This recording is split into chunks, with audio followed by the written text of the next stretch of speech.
WordPress blogging software leads to lawsuits, Cloudflare defeats patent trolls in court, and Eric Schmidt says, keep building AI despite climate concerns. We won't meet our targets anyway. Welcome to Hashtag Trending. I'm your host, Jim Love. Let's get into it. CEO Matt Mullenweg is the co-founder of WordPress, the popular open-source blogging software. Mullenweg is not only an open-source leader, he also owns a for-profit hosting company called Automatic.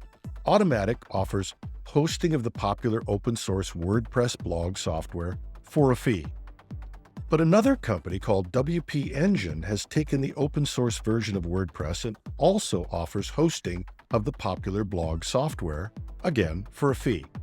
And that's where a growing conflict started. Mullenweg has accused WP Engine of infringing on WordPress and WooCommerce trademarks, claiming that the WP Engine was not adequately contributing to the WordPress community. He has demanded that WP Engine pay 8% of its monthly revenue as a royalty fee for using WordPress and WooCommerce trademarks. WP Engine refused, claiming that the software was open source.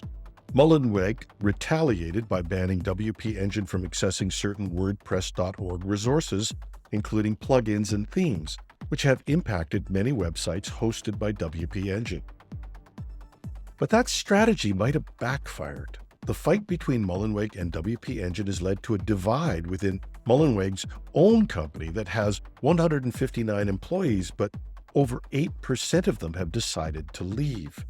Mullenweg offered these employees a severance package of $30,000 or 6 months' salary, whichever was higher.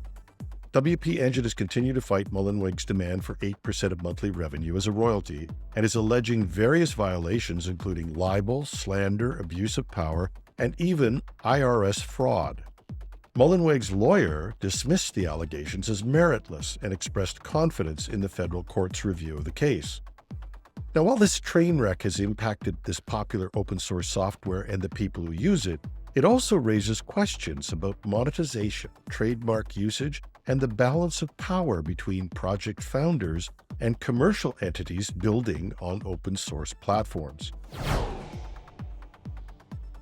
Cloudflare, a major content delivery network and internet security company, successfully defeated a patent lawsuit from an entity known as Sable Networks. Now, Sable Networks, often characterized as a patent troll, had alleged that Cloudflare was infringing on several patents related to network management technologies. However, a Texas court found in favor of Cloudflare, determining that the patents in question were invalid. Sable Networks is known for acquiring patents and using them primarily to extract settlements from companies through litigation, rather than really developing products or technologies. In this case, Sable sought damages from Cloudflare, arguing that its network management solutions violated their patent.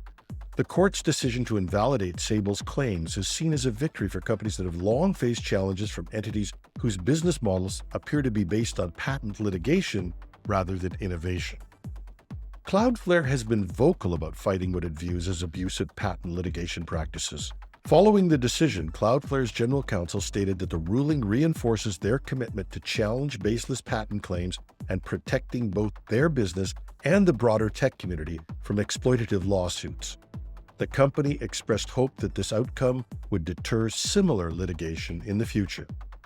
This case highlights ongoing issues in the tech industry with patent trolls, companies that use patents primarily to target others for financial gain rather than fostering innovation. And it underscores the need for patent reform to prevent abuse of the system and ensure that patents are used to encourage technological advancement rather than stifle it. We did a show on our weekend edition last week, which detailed how open source companies are banding together to fight these patent trolls, the tech equivalent of the school bullies who want to steal your lunch money. Nice to see that these bullies are, at least metaphorically, getting their punch in the nose.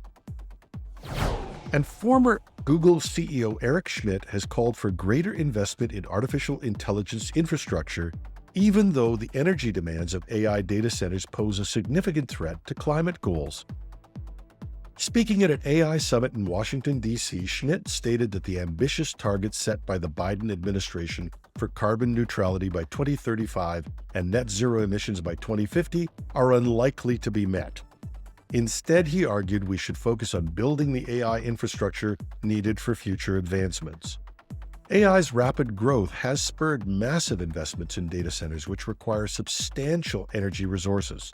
McKinsey has estimated that data centers will consume 35 gigawatts of power annually by 2030. That's up from 17 gigawatts in 2023. Schmidt suggested that while measures such as improved batteries and power lines can mitigate some environmental impact, these efforts are unlikely to keep pace with AI's energy needs.